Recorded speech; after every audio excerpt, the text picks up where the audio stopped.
And that's my cue to start the show. Welcome to another edition of the Hard Rocket Sports Show, live from high atop Hard Rocket Sports Studios in beautiful scenic Monroe, New Jersey.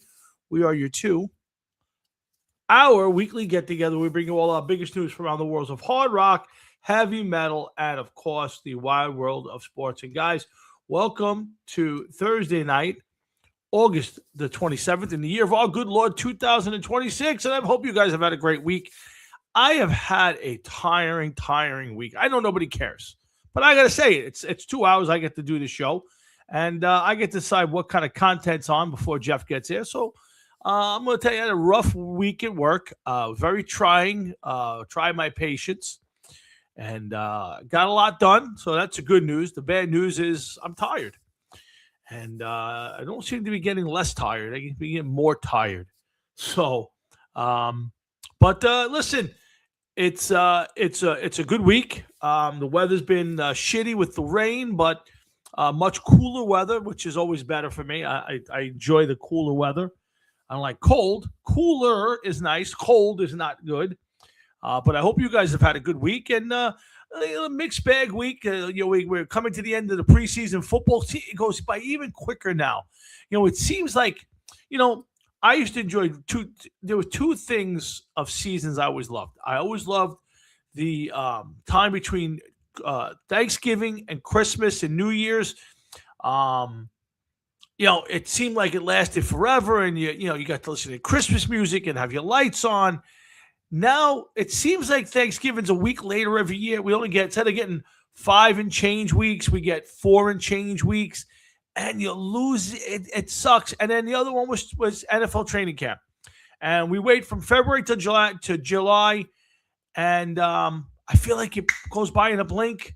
You don't hear as much. Definitely not what we're used to or what we were used to growing up. So, but the NFL preseason has come to an end as of this weekend. The Jets and the Giants get together for what used to be the Snoopy Bowl. We'll talk about it. I don't think anybody cares. I think as a Giant fan, I'll watch the game. There'll be a few guys who are fighting for jobs, guys like OBJ. There's a bunch of rookies. You'll see what happens to Tyrone Tracy. From a Jets standpoint, I think the Jets have done a nice job this offseason and this summer. I would have liked to see Geno get some more snaps. Same thing for Dart, to be honest with you. But less for Dart, because Dart's at least coming off a season where he played well. He didn't play great. He played well. Geno's coming off a season where he played shitty. And basically in one drive, and it was a very good drive, 7 for 7, scored a touchdown. But, at the end of the day, that was it. And, the Giants, and this is not, the Giants manhandled the Jets in their joint practices where they played there. If you watch the vids and all that stuff, hold on a second. Mr. Alfonso? Hi, Mr. Tommy. Are you home? Yeah, I got to call you back. Okay. So, anyway, I don't know why it's coming through my phone, but anyway, again, I think the Giants, and for all intents and purposes, the Giants manhandled the Jets in their joint practices. The defense was dominant. Geno and his offense weren't great, but they did look really well in their practice, in their his one drive. But I would like to have seen a little more out of that. And we'll talk to Jeff, see what his thoughts are. Most people don't care, and I get it. I just would like to see the Jet offense a little bit more. It is what it is. Geno's a veteran. He's been around 12 years, 13 years. So, did you see that? Yeah, I did. Yeah, I seen all the jokes this week about bubble wrap and Cher and who else? It was Cher. It was Steven Tyler, bubble wrap them, Stevie Nicks, all the other 80-year-olds. Not to be I'm not the biggest Dolly Parton fan, to be honest. But iconic. One of those. There are very few celebrities that people from all over don't hate. You might not have been a Dolly Parton fan, but very few people hated Dolly. It's like some people are huge Bruce Springsteen fans, but a lot of people hate Bruce Springsteen. A lot of people might be Sylvester Stallone fans, and there's a lot of people who hate Sylvester Stallone. They're Schwarzenegger guys. So, but Dolly Parton seems to fall into that category of, I didn't hear one single person who said a one bad word about the woman. I didn't know her. I wasn't a fan. I saw one of her movies when I was a kid, actually. It was one of the first movies I ever went to see without my parents was 9 to 5 with a bunch of my friends. So that's my Dolly Parton. Now, other than that, my wife listens to a lot of her music, so I get to hear some of it. But it's sad, and unfortunately, we'll start to lose more of that generation of celebrity over the next few years. It's just the rites of passage. People like Sylvester Stallone and Arnold, they're getting into their 80s. And, listen, I hope they live along another 20, 30 years and they're healthy. But the likelihood is we'll lose more of our icons and people we celebrated growing up. So, but enjoy them while they're here. We got a lot to talk about tonight. We got Jets, Giants, we got WNBA. We don't do a lot of WNBA, but I think it's time to get into a big one on that one. Little Yankees, not much Mets. Whatever else hits the screen, I don't know. We're kind of in that middle of what do we talk about week to week. There's honestly very little music going on. There is a couple of music topics this week, which I'll get to with Jeff. I'll throw it out there. Somebody put it online that Van Halen changed the face of rock and roll. And while I love Eddie Van Halen and I love Van Halen music, especially the early albums, I'm not sure I can go with that Van Halen changed the face of rock and roll. Now, if you want to say that Eddie did with his guitar playing, but we'll get into it. I'm not sure if I'm right, wrong. I don't know how I feel. Maybe Jeff will convince me. But anyway, guys, I'm glad you guys are all pumped up. I'm glad you guys are here. I'm also going to be doing my college football fantasy league draft on the air. Have no choice. It's at 8 o'clock. I don't want to kill the show, so I'm going to I'll do it off screen. And we're going to be doing our fantasy draft in about 2 weeks for the regular league. We'll do a mock draft soon. I'll set that up with everybody. Maybe next Monday night, I'll put it out to everybody if they want to join, and they can all do a little practice. So anyway, let's time to get the show kicked off and on the road. I'm glad you guys are around, and stick around for the next 2 hours. We're going to have Jeff in a second. My dad will pop up for a minute, and then hopefully whatever you guys want to talk about. So stick around for the Hard Rock and Sports Show, and welcome in my buddy, 44, coming up on 45 years, the lovely and sexy and the talented Jeff Towinski. What's up, my man? What's up? Not much, man. Let's start it off, Jeff. Jeff, how was your week? It's almost over. Well, it is over for me. No work. But tomorrow I got to go to the dentist. Oh. I'd rather be a Giants fan. I'd rather go to work. I don't know about that. I'd rather go to work and have my head soldered straight to a TV that was playing highlights of the Jets 2017 season. Oh, I don't know why the 2017 season, but they're okay. all bad. You could pick any season and it would be bad. So it wouldn't matter. I just said 17. Could have been 18, 19, 20, 21, 22. It don't matter. It's 90, 86, 87, 88. They're all in the same way. Sometimes when I'm feeling down, yeah, I like to watch YouTube videos of Giant stars getting hurt. But you could also flip over and watch one of four. No. I watched Cam Scatterboo break his ankle about 185 times. Okay. It was awesome. And he's back this year, fully healthy. It's only a matter of time. Don't worry about it. He's healthy, ready to go, my man. He's going to fucking gut it. It's going to happen. You're going to have a Cam Scatterboo jersey before you know it. I doubt that. Oh, he's good. You're going to love it. Can't you in a white Cam Scatterboo 44? Oh, I'm going to love every second of it. First of all, I would never in a million years get a white jersey. Okay. I myself, let me rephrase that, because just in case I get one for Christmas, not a Scatterboo jersey, because I would tell her to keep the receipt. But I would never buy a white football jersey for myself. I always like the color. What's that? I was just asking you why. I'm a stain magnet, man. I buy shirts at Kohl's that go on sale for $6 a piece, because when they get stains on them, I just throw them out.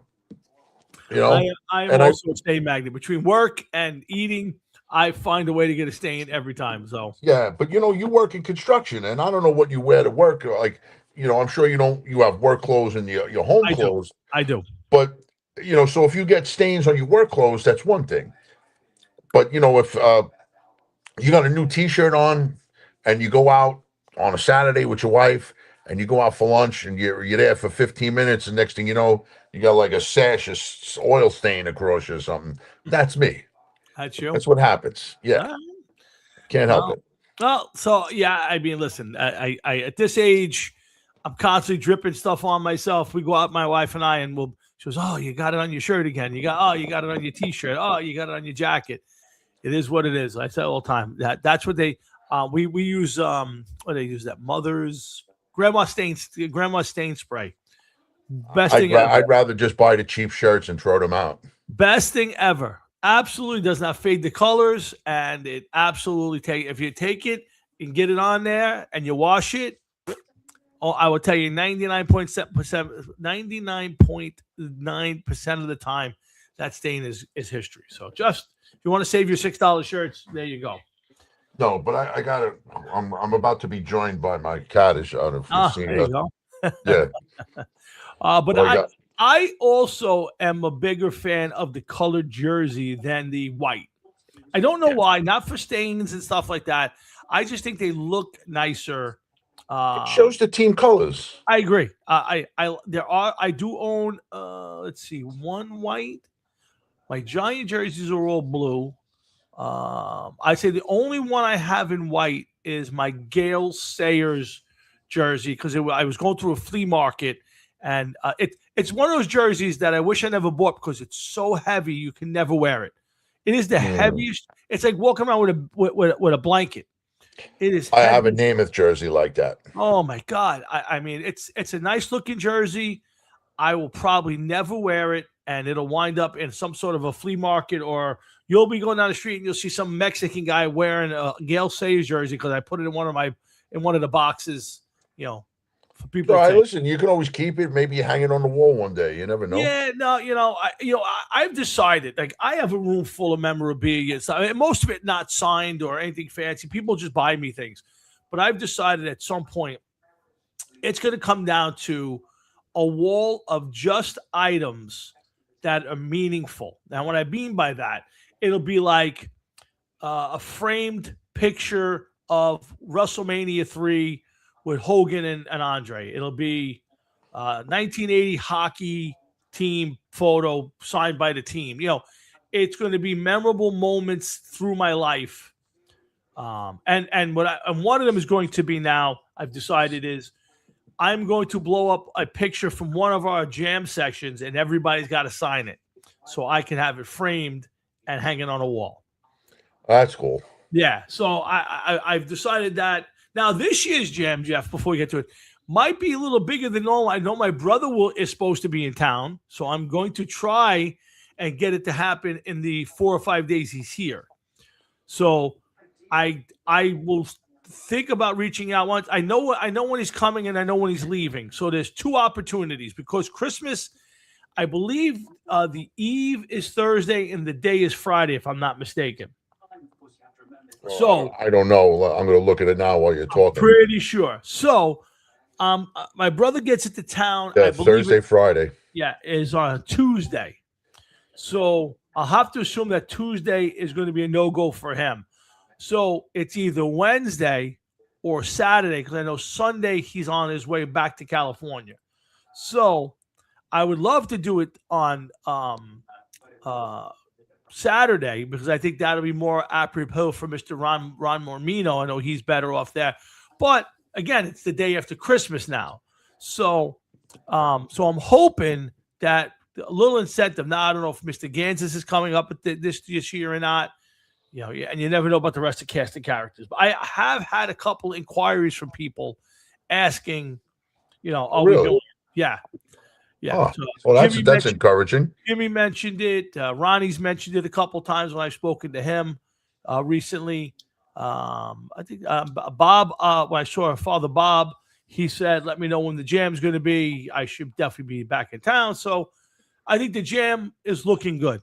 Now the question is, can we do it when Rich is here, so we can have at that point I got to kind of beg your brother to show up, so at least hang out. So we might have a big thing. Now, I don't know if Joe Gansas is coming up this year for Christmas, or if he's celebrating down in North Carolina.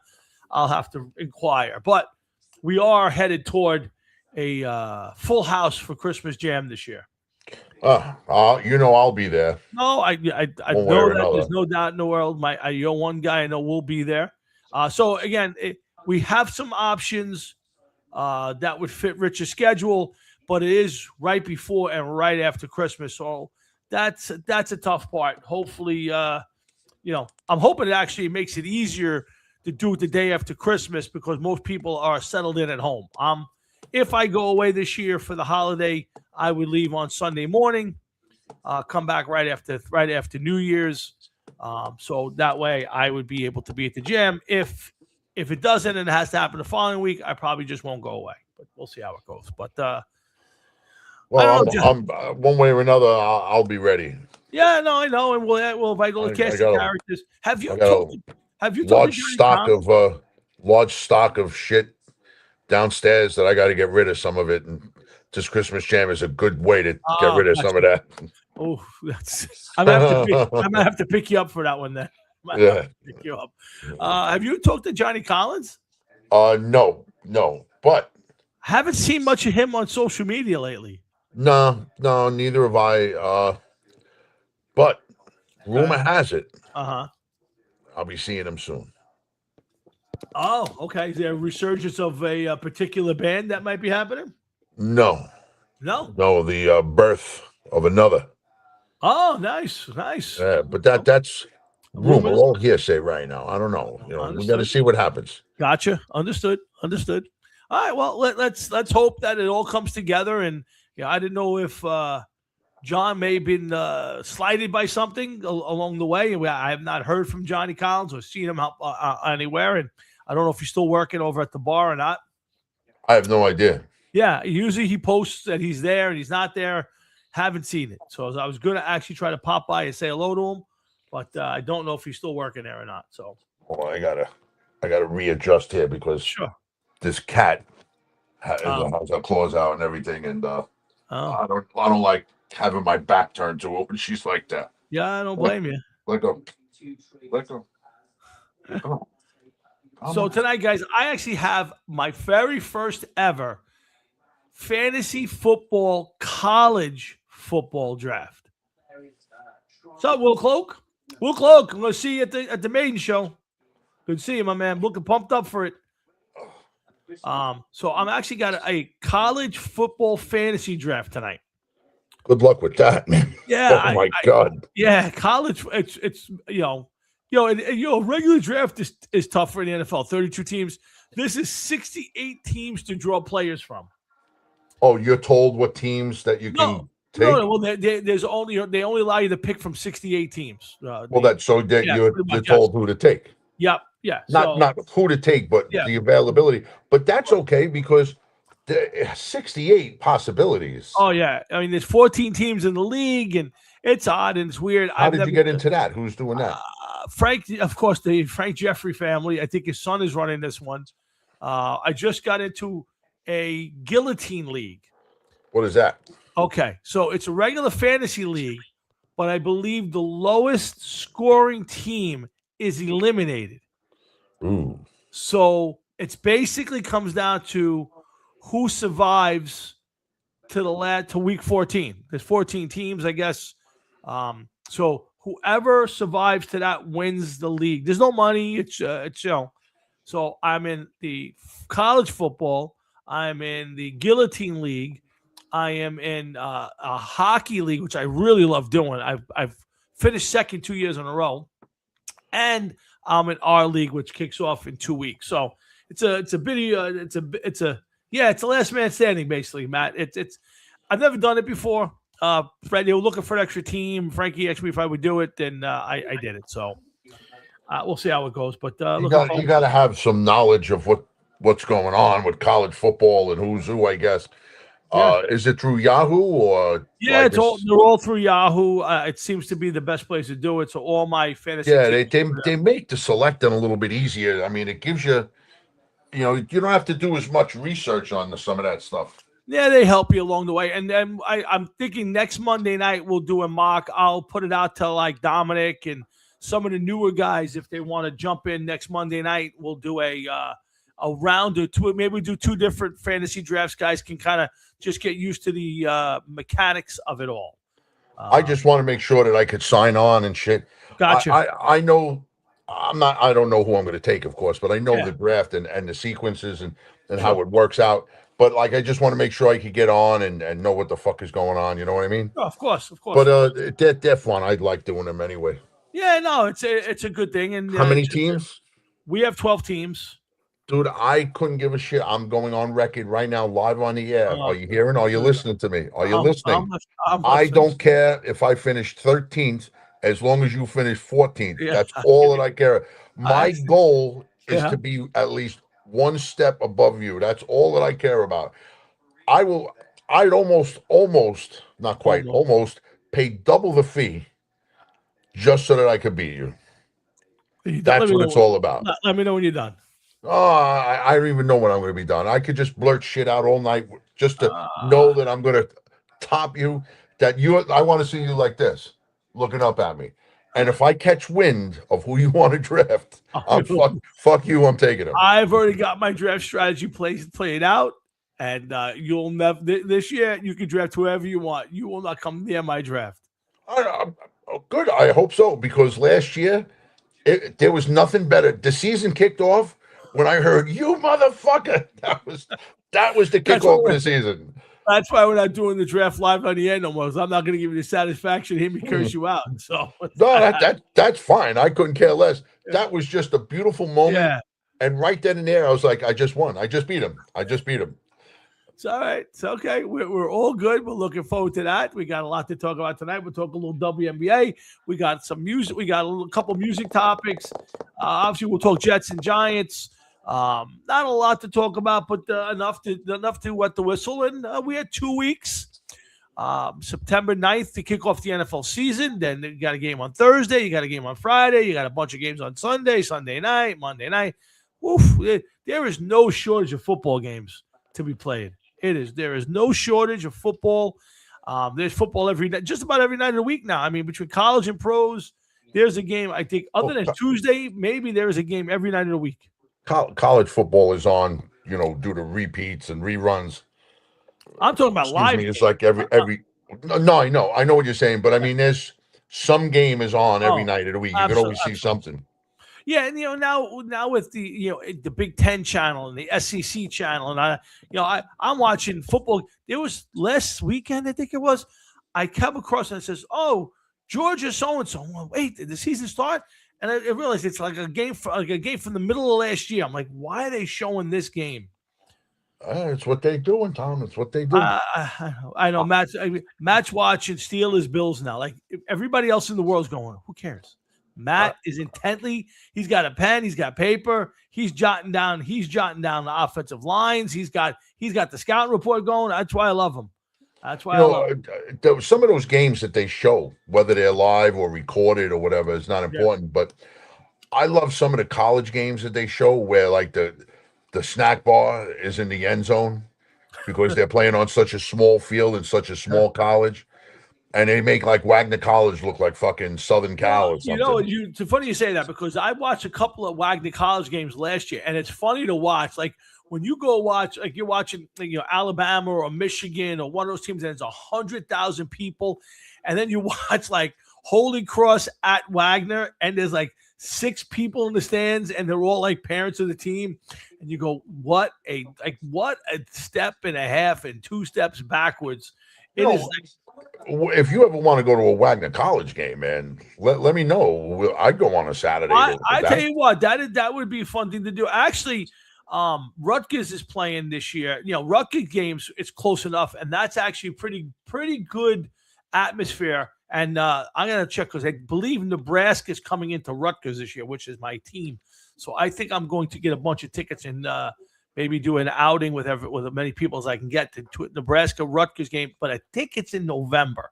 So you're talking maybe a little chilly weather. So we'll dude, well, you don't want to go to a fucking game in September where it's 98 degrees. No, I agree. I would rather be a little chilly than sit. I've been to some of those games, and you're sitting in the sun, and those stands are aluminum, so the heat is just you're melting. But you know what? I would tell you, in all the years I lived on Staten Island, as big a fan as I can, I probably went to more high school games than I ever went to a Wagner. I don't think I ever went to a Wagner College game, even when I think it was 85 or 86 when they were really good. They had a really good year, and I never went to one of their games. I played football on their field, but I've never went to a Wagner College football game. So that might be a nice, that might be a fun thing to do. Get tickets. Yeah, I mean, listen, if there's 6 people there, getting tickets should be a breeze. Yeah, yes. And then they should be cheap enough because, so, yeah, sure. Maybe they even let you in without a ticket. Who the fuck knows? They're as bad as sleds. We used to push the kids down in the 80s when the sun beat down on the mill. Yeah, Matt. I want to get to the Van Halen thing early, but let's get my dad on, see what he's got to say. Then we'll come back. We'll do a little Van Halen. Then we'll get to some football. Again, I want to talk. We haven't talked much about this WNBA bullshit, which I'm sure you got a couple of thoughts on, and we'll talk a little bit about that. Jets and Giants again. But again, thanks you guys for tuning in and hanging with us tonight for a little bit. Especially Matt. I know he's got his attention on Bills to Steelers scouting, but he's hanging with us. I see my man Will Cloak. I'm gonna run into him in a couple of weeks at the Maiden Show, and I'm looking forward. Let me ask you a question. So, I have tickets, obviously, and I want to go see Maiden. Would I be wrong to kind of get there late and miss the first 2 bands that are Anthrax and Megadeth at this point? Like, I wouldn't mind seeing Anthrax. I really have no interest in seeing Megadeth. Would I be wrong? I'm going to be honest with you. I don't think you would be wrong, other than, like how you feel about the money that was spent on the tickets. Yeah. But I'm going to be honest with you. I don't think you're going to know and enjoy either band. And I don't think you're going to know that much that Anthrax plays. I think more often than not, you may know some of the bigger songs they play, but you probably don't know the stuff that they're going to play. And same thing with Megadeth. I never once ever had the urge to go see Megadeth, and not for nothing, but Anthrax, Megadeth, and Maiden. Yeah, I can't see how Maiden picked those 2 bands, kind of thrash bands, to go on their bill. Like, they don't seem to really fit. But you know what? Neither one of those 2 bands helped sway me to change my mind and to go and to watch them play. So yeah, I listen. The last couple times I saw Maiden, they had, I'll call them unknown bands, Rival Sons, Raven's Edge, this and that. The last time I saw Maiden with a big name act opening up was Alice Cooper. That was 2014, 2012 at Prudential. And it was great because I like Alice Cooper a little bit. He did a great show. So it was a bucket list. I could say I got to see Alice Cooper live. So that's the only reason why I'd like to get there early. Say I never seen those 2 bands. I'm not a huge Anthrax fan, but I like a few songs and I wouldn't mind seeing them. But then I get stuck listening to Megadeth, and I really don't like Megadeth. I think his voice is terrible. I'm not a big fan of his songs. You know what I mean? So I'd have to go in, see Anthrax, and then go out and like walk the halls and maybe go buy a shirt or 2 for the Megadeth set. Because I'm assuming Anthrax will open. Megadeth will go next and be made. I would think that would be the order if I was guessing. The only thing I can tell you is that you are witnessing music history. This is I think their last tour. Megadeth? I don't know if they're retiring, breaking up, whatever they're doing. Whatever. Yeah. Again, like I said, I could add it to the list of I never got to see Megadeth. I never got to see Anthrax. Now I did. It's it's a bucket list thing, and I can scratch that off, Again, not that I really have them on the list, but I can at least somebody says, "You ever see Megadeth?" Yeah, I saw them once.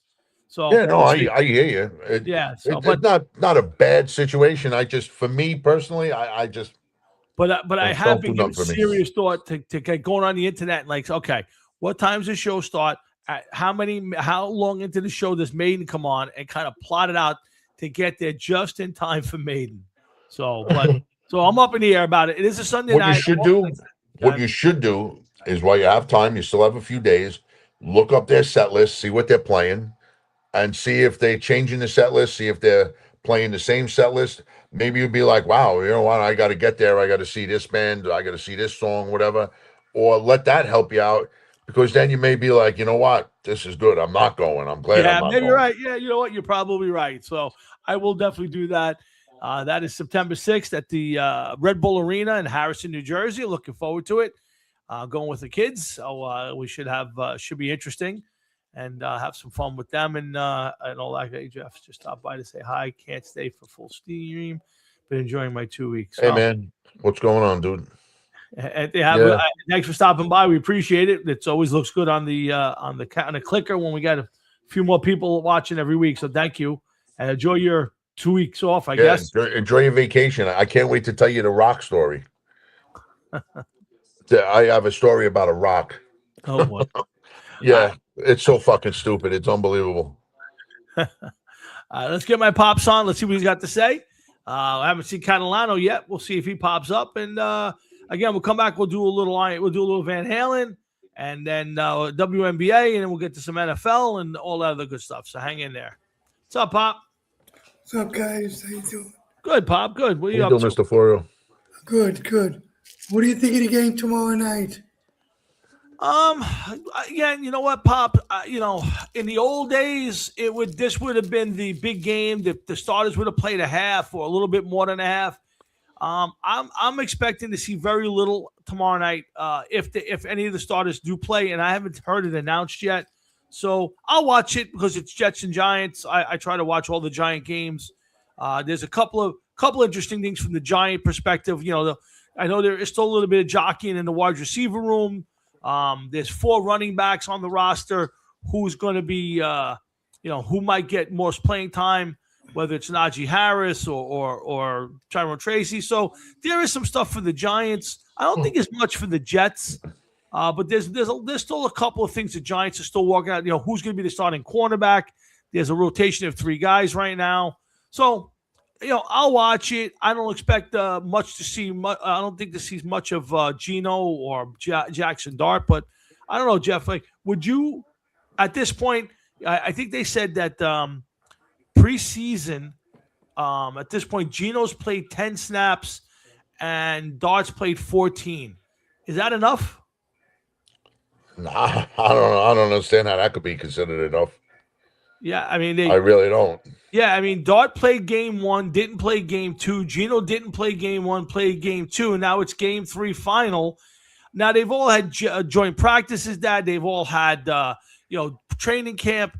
So I guess the coaches have to know whether the players are ready. I'm going to watch it, but I'm not expecting much from it. Yeah, I got to agree with you. It's not even that they're not playing that much. It's the last preseason game of the year, and the season is going to start. So you're not going to get that much out of them anyway, the starters. If the starters are even going to be there playing, maybe they don't even get dressed. Who knows? But listen, I personally, if I catch it while it's on, I may watch a few minutes of it, but I'm not actively going to go look for it. I whatever happens at this point in time. Explain something to me. Sure. I don't understand. They say the first 4 games of the season, basically almost they're warm-ups for it. Oh, they're not really in condition. That's we've been talking about that for years on the show. Ever since they made this change over to 3 games, and the collective bargaining agreement took away a lot of the 2-a-days and that stuff. What you've seen is the first 3-4 weeks of the season for a lot of teams, they're kind of getting through. The players are getting used to hitting. They're getting that. In training camp, you get those bumps and bruises, and then by the time the season starts, you're used to being hit. You're used to running making 20 taking 20 snaps as a running back. There's things you get used to. Now, Jeff, we've talked about this for years. The first 4 games is kind of like exhibition season, but it counts. Yeah, because even though they play a couple games, they're not getting nearly the snaps that they would normally get from a few years back. And listen, don't they want to go over to 18 games, don't they? They've been pushing it, and the players are pushing back where they want to take it, take it to 2 preseason games and 18 regular season games. That's what they've been trying to get for years now. And it's amazing because just 30, 35 years ago, this was a 14-game season. Correct. Yeah. Well, probably a little more than that, but yeah. Yeah, definitely. Probably about 40 years, 45 years. Yeah, exactly. But yeah, Pop, that's kind of, they kind of look at it like, if one of our guys is going to get hurt, let it happen in the regular season and not in some bullshit game in August that doesn't count. So they basically use these games to check out which young kid is going to start, which guys are going to stay on the roster, more so than getting their players ready. So when do the players get ready? First 4 games of the season or so. To me, these guys aren't hitting their full steam till probably mid-October. Yeah, I agree. You might as well play flag football. Yeah, again, to a certain extent, yeah. I don't disagree. Like I said, I know it's happened to both our teams. It happens to every team in the league. Back in the day, you'd go out there full steam ahead, and the next thing you know, a guy gets hurt in the second preseason game in a meaningless game, and the fans like, why are you playing him? And then you don't play him, and they get to the regular season. Look at Tom Brady got hurt that one year, second and third, first quarter of the first game. Look at Aaron Rodgers, goes through the whole preseason. Next thing you know, fourth play of the season, he's done. It can happen anytime. To me, you're a football player. Go out and play. Yeah, I guess that's it. All right, guys. Enjoy your night. You got it. Take care. We'll come and see you the weekend. You got it, Pop. I will definitely see you. Be good, Mr. Florida. Take care, Jeff. Be good. Let's see what Matt say. Yes, but today we are not seeing every day as teams are playing other teams in a simulated game that are hitting against each other. Yeah, Matt, I got you on that. I got you on the joint practice thing, but it's still controlled. It's still controlled. Teams are going, coaches are having conversations, and you're still not getting 70 or 80 plays in a game. It's still not, and you're not playing, most of the time these guys aren't playing full practices. You're getting second team guys play, so while I agree with you, but Matt, to be honest with you, back in the day, you would have 2-a-days where they were hitting every day in practice and then going to exhibition games. So you're not really getting the same thing. Back in the day when they were doing 2-a-days and they were hitting every single practice and you were going live for 25 or 30 plays, that was the joint practice, and then you had 4 preseason games. So, yeah, I did see that. I don't understand that trade one bit. Yeah, I don't know why they traded him back. And they got I don't know. It doesn't make. They got a running back. Doesn't make a lot of sense to me. I also saw Leonard Williams got a $90 million contract. Didn't understand that one. Isn't he getting kind of old? Yeah, Leonard Williams for a $90 million contract. Yeah, was he like 31, 32 maybe? Got to be at least. I think he's got to be older than that, but it's at least. I'm gonna look it up right now. Look it up. I bet you he's got to be 32, 33 at a minimum. I'd be shocked. Just came right up. Let's see, 32. Okay. And he's going to be 33. He's going to be 30. No. I'm sorry. He just turned 32 in June. Okay. So, I mean, theoretically, I guess he's got another 4 or 5 years in the league. I always thought Leonard Williams was a really good player. Never thought he was a great player. Solid pass rusher, good against the run. A really good player. I don't know. Above average. I call him above average, but you know what? I don't think he kept many people up at night. No, again, I think he was a good, solid number 2 guy. If you had like a number 1 guy who was really good, Leonard Williams was a good complimentary guy. I never thought of him as a guy who you draw up the offense to stop him. You know what I mean? Of course, that's what I was saying. I don't think he kept many people up at night. Yeah, 100%. So, but yeah, I mean, again, to my dad's point, and we've belabored this as much whatever they're doing in camp, it's not enough. And I think the quality of football in September is not great. And again, some teams do better than others, Jeff. We all know that doesn't fit for everybody. Some teams come out of the box and they're playing well. Most teams struggle early because they're just not used to the physical rigors of a real professional NFL game. And I think it affects the referees. I think it affects the coaching staff, and it affects the players because nobody is really putting the effort in the preseason like they used to. And I think it affects everything. That's my opinion. Well, they had time to break it in and go up go at it a little at a time and build up because of all the practicing and gameplay that they actually had. And now it's, they don't want to push them too hard, too far. It's not worth it. Yeah, well, again, it comes down to if I'm going to lose my star player or any player, but in my star player, I'd rather it be in a game in September, October, November than in a game in August. And I get that part, but I also think it helps these players by playing. It helps them by having contact. Now, are they getting hurt more often than not? I don't know. I don't know if they're getting hurt more or they don't play through it as much as the players of old used to. I don't know which is which. You're paying a guy tens of millions of dollars a season.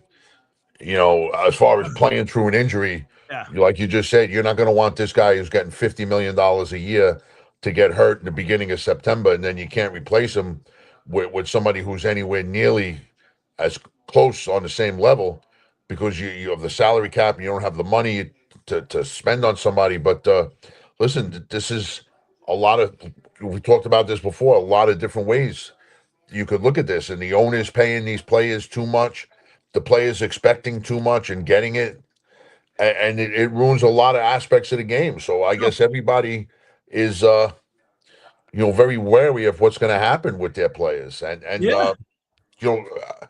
I saw something today that I wanted to bring up. I don't know if you want to do the Van Halen stuff first. Go ahead. Yeah, we can keep going. Go ahead. Well, only because of injuries, and this is why I thought last year Lamar Jackson was injured, as you know, for the Ravens.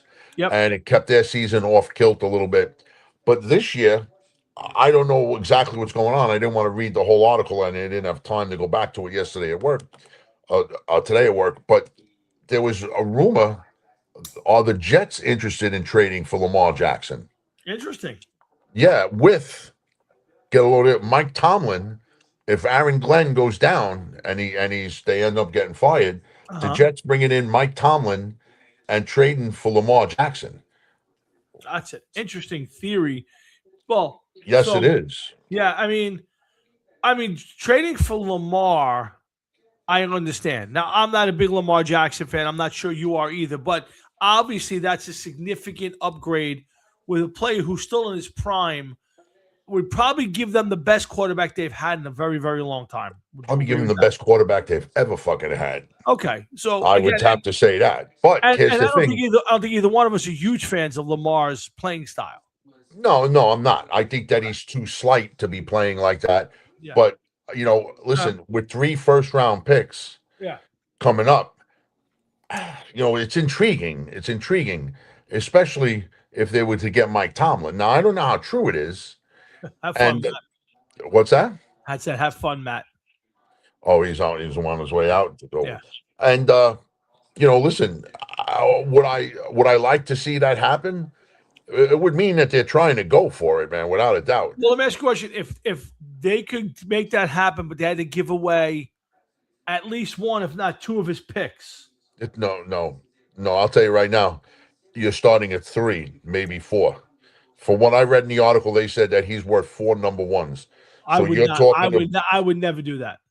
You're talking about trading this year's 3, and then next year's 1, unless they do 2, 1, and 1. I don't know. I would not give up 3 number 1 pick. Now you can easily make the argument that you're going to draft a guy with one of those picks, so giving up another one wouldn't be. Would I give up 2? I might. Would I give up 3?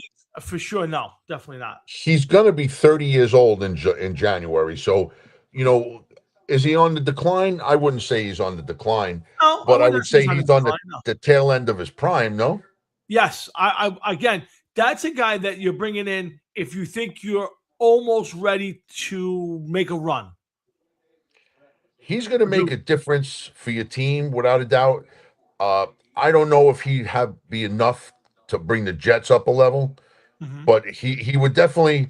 They're not going to go to the Super Bowl with him, but they're definitely going to be more fun to watch. Okay, yeah, 100%. He makes them better. There's no doubt about it.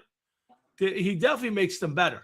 Now, would you line up and say they are marketably better than that? I'm not sure I could say that. If Lamar Jackson connects, if he could build a connection and a relationship with the receiver there, what the fuck, man, my mind is shut. I can't remember. Garrett Wilson. Who's their number one? Garrett Wilson. Yep. And with Breece Hall and the other receivers they have, and with his legs, offensively, yes, I think now a lot of pressure would be on the defense. Okay. Without a doubt, to match with the offense. The offense would have a lot of firepower at that point in time. Are they going to set records? No, definitely not. But I think that they definitely would be fun to watch. And I would put them in the playoffs at that point in time. I really would. But would you give Tomlin, Mike Tomlin, Lamar Jackson, and the rest of those guys, and maybe a few pieces defensively, without a doubt. I feel that's my. Would you give up more than 3 number ones for that opportunity? I don't know, because you know what happens when that happens. You know what I mean? You never know what could happen. I could maybe see giving up the 3 number ones this year and keeping next year's number 1, or keeping a number 1 and give up 2 number 1s this year and a number 1 next year. But you got to keep, out of the 2 years, you got to keep at least 1. You have to. Agree. I agree. So, because to me, you need those picks to make your team better, to make it worthwhile to have Lamar Jackson on your squad.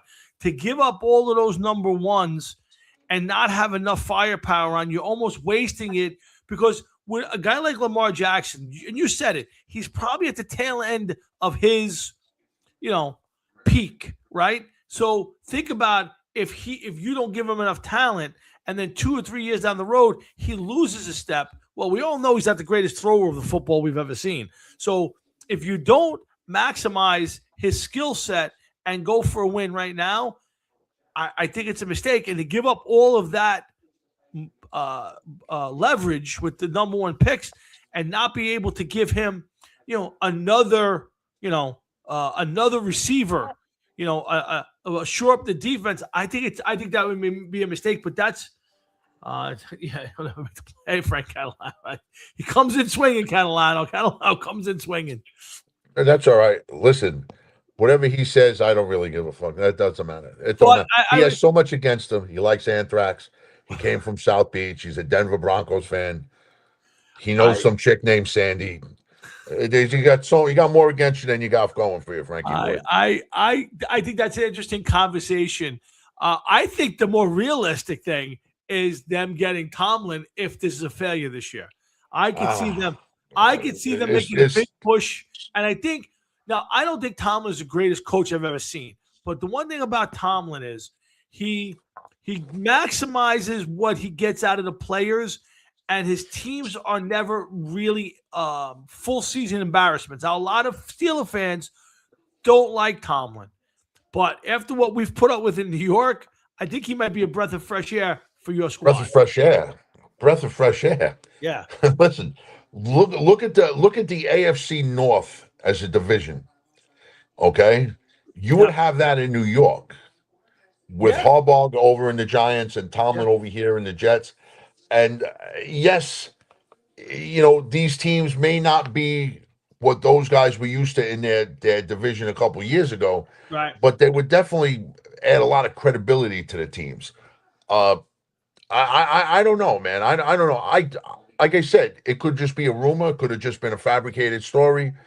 I don't remember the source that it was from, but I haven't seen it anyplace else. No, I would tell you that I think if you gave me the 2 more realistic, and no knock on Aaron Glenn, because I don't know if he's going to be a good coach not this year, but I think if you told me next year, is it more likely that Lamar Jackson is a Jet or Mike Tomlin is a Jet coach, I would tell you it's more likely that Tomlin's a Jet coach. I think he wants to coach again.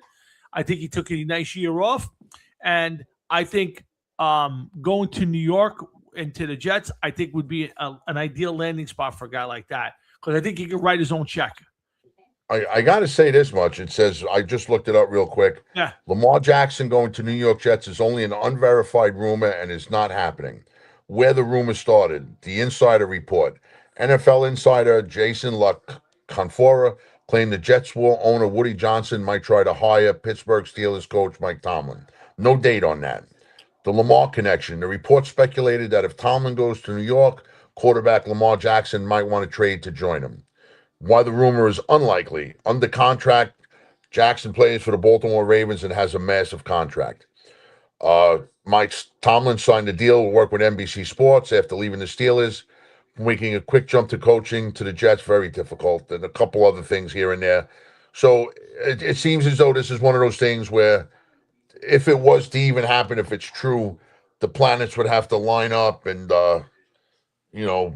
gas is going back down to 50 cents a gallon, and we know that ain't happening. And Bruce Springsteen retires and goes away. Yeah, and I don't see any of that happening anytime soon. So yeah, again, I don't see.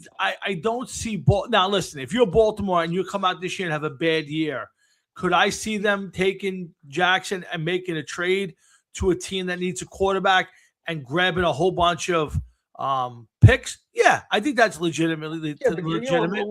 Okay, that's possible. Right. Look at it this way. They already said the Jets are projected to be better than last year. So you might not get a top 5 pick out of them. Okay. Then you got the Dallas Cowboys.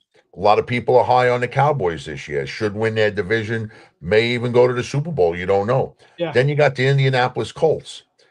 Now, if Daniel Jones stays healthy and he plays like he did last year, that's a big thing. So, you might be talking about 3 picks that are outside a premium blue chip player anyway. Absolutely. But having those 3 picks, or let's say 2 of them, let's say they only got 2 out of them, those 2 picks plus their own, let's say they have a bad enough season, their own top 10 pick could turn them into leverage for a team that might not need a quarterback or might not need a top. And there's a bunch of guys coming out next year. I'm not sure I love all of them, but I'm just saying is you could take those things and use them to move up in the draft or go get a player of substance. So again, I think that's an interesting take. I don't see that happening, but if the Jets fall on their face this year and they're looking for a coach, I would not be surprised if Woody Johnson threw a boatload of money at Mike Tomlin. And if I were the Jets, I would do that in a heartbeat. Right now, I just looked it up. Lamar Jackson earns an average salary of $52 million, and his current 5-year deal is $260 million. That's a lot of money, man. Yes. And you might not have. It may be nice to get him, but you might not have the players needed. Correct. To have him ready to go. And you're not going to be able to afford those players. That's a lot of fucking money, man. I agree, and probably too much money to pay one guy. We've been talking about that for years now on the show. That quarterbacks get paid way too much money. Most of them don't earn it. I was listening to The Fan the other day, and they were trying to go through and create a top 10 quarterbacks, and it was kind of like us. You come out the first. So. They, they did the, Allen, Jackson, Burrow, Stafford. Who was the 5th guy? Burrow, Allen, Jackson, Stafford, and who's the 5th? Who's the 5th guy? Come on, no matter. I'm Jones, Blair Thomas. I loved Blair Thomas in college. Oh my God, what a great player! A lot of people liked him in college. He came out of college. That was the problem. That was the problem, yeah. But, they got the first 5, and then when you got to the next 5 quarterbacks, it became much tougher, and after that became tougher. So, Yeah, but we've talked about that many times, and we just talked about it last week. Yeah. And there is just doesn't seem like there's any players. You couldn't compare the top 5 from now to the top 5 from 10 years ago. Right. So there's always a top 10 quarterback. People say, well, it's not top. No, there's always top 10. Just the quality of top 10 is changed from 10 years ago. Well, let's say from 20 years ago or 15 years ago. the quality. If you took the top 10 quarterbacks then, I guarantee you most of them are going to be Hall of Famers. If you took the top 10 today, I guarantee you not all of them are going to be Hall of Famers. So No.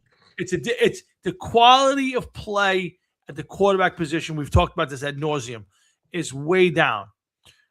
It's almost like finding a way out. Is the level of play way down, or was the level of play 10, 15 years ago way up? Wow, that's a great question. I think that's a legitimately great question. And I would say both. I think the quality of play today in the NFL quarterback position is way down.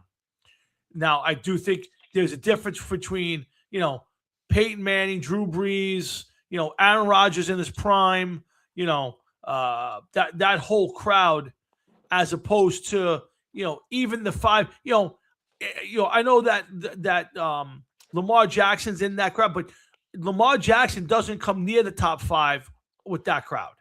Listen, you could turn around and compare Peyton Manning, Rivers, Roethlisberger, Brees, Rodgers, to anybody in the class of top 5 quarterbacks today.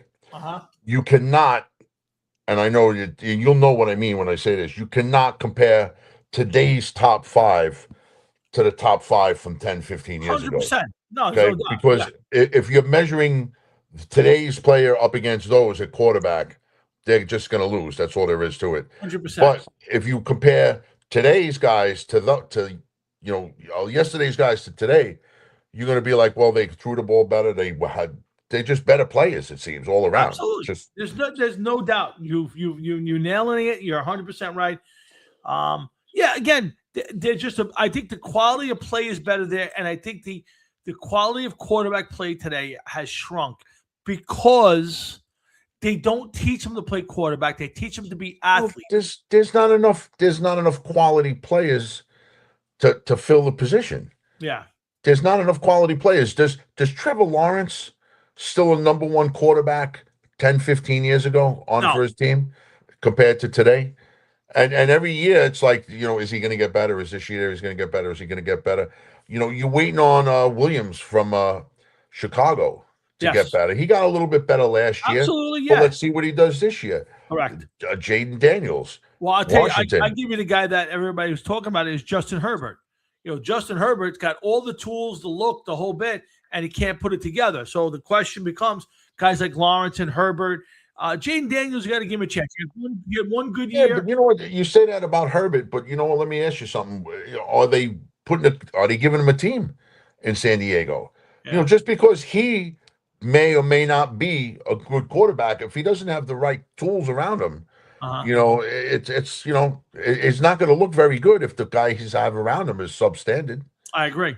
No, I agree. Listen, I couldn't agree with you more. So I do think that the quality of play in this NFL, I think the athletes are much better. The problem for the quarterback position is instead of taking the best guy who could play quarterback, who might not be the greatest athlete in the world, kind of like a Peyton or an Eli, they weren't great athletes. Those guys were not. You would not look up and go, "Oh my God, those guys are fantastic athletes."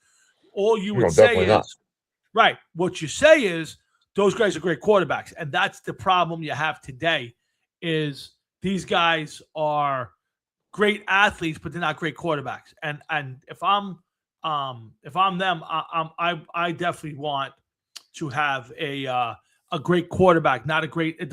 I don't need a Lamar Jackson. Give me Eli in his prime. Give me Peyton in his prime. Give me Drew Brees in his prime. That's the kind of guy I want. Oh.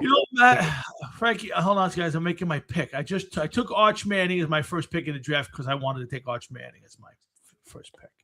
Now I think I'm going to go offense, and I'm going to go with Indiana's offense. No, I don't really care. I'm just drafted. Why do people say Eli sucks? You know what? Because he was a step below the guy, a half a step below the guys ahead of him.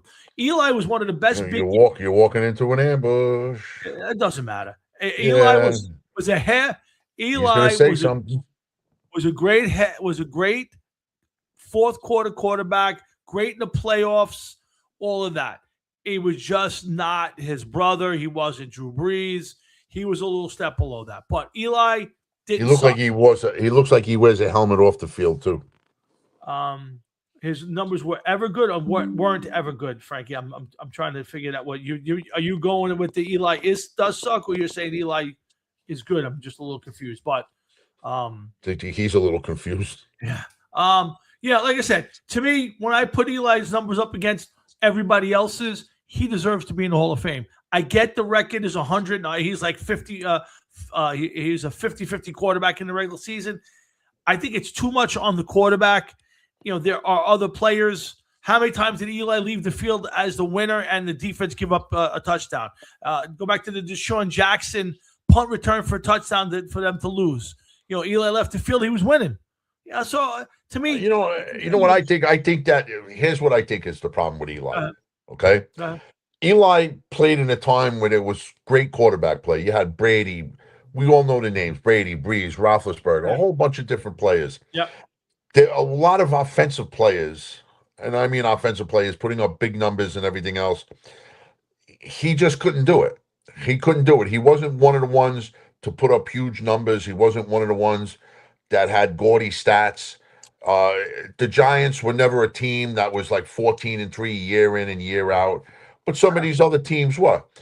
Due to a lot with the quarterback play, without a doubt. But then again, there were very few Tom Brady's, very few Peyton Mannings in the league. So even though you can't say that he was a top 3 player, you would be stupid to say that he wasn't a top 10 player at the very least, and maybe a top 5 player in the league. Well, and I agree with that. I think it's Brady, Peyton, Breeze, probably Aaron Rodgers, Roethlisberger, and then to me in that era it's Eli. I think Eli's before Phillip Rivers, and I put him in top 6 at the very least. Yeah, I don't know how many, but didn't he almost play for 20 years, Eli? I think it was 18. If he played from 2004, yeah. I mean, listen, he played a long time. The guy never missed a game. When you play a long time, you're going to throw for some yardage.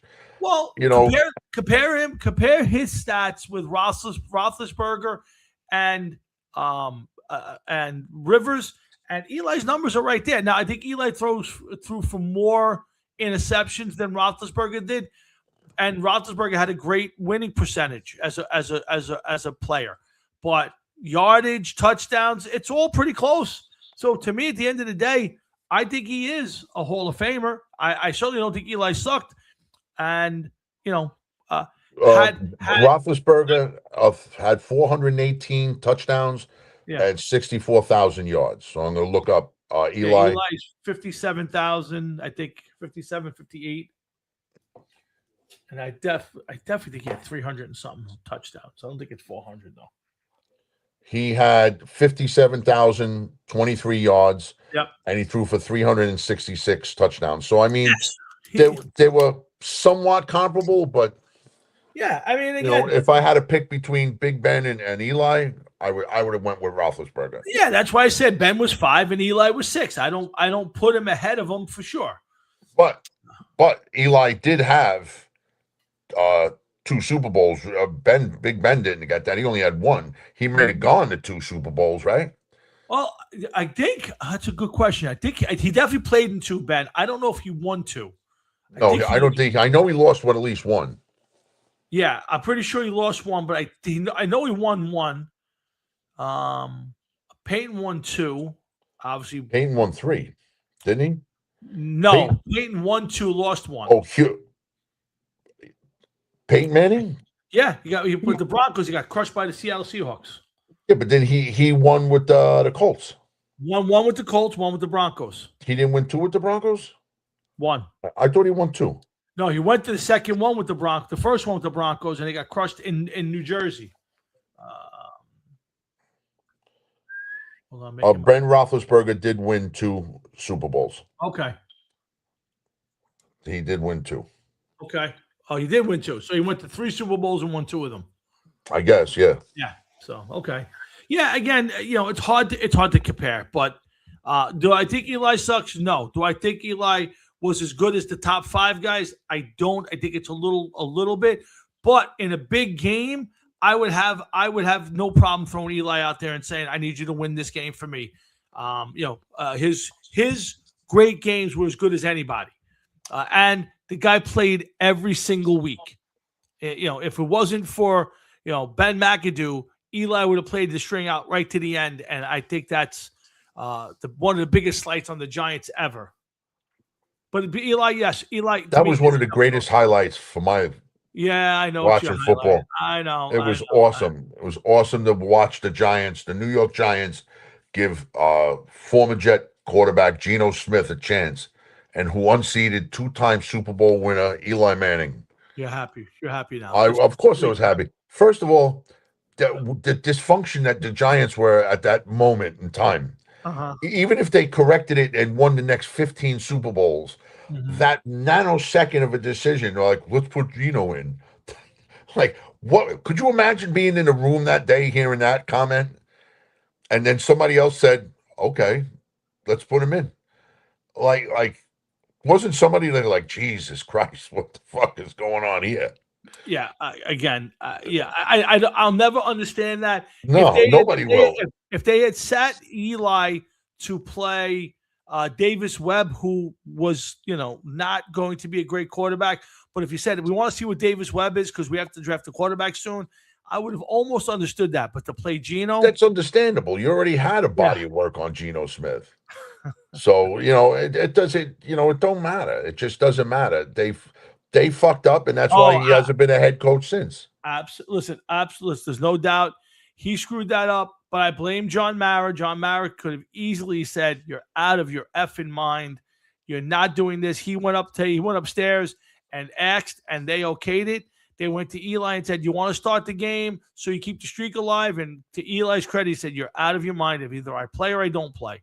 And they sat him down, and that's they called his bluff.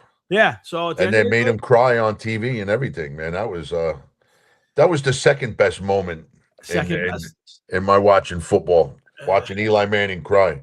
Yeah, I'm sure it was. I'm sure. And I know there was a third best moment. You do? I know that. Yes, I do. Oh, sure you do. Yeah, you too were at home crying, shedding a tear over that. I don't cry. Yeah, because you can't find anything sadder than that moment to have a cry about. Oh my God. Anyway, Hard Rocket Sports at Jeff, and I'm Tom. Thanks for tuning in.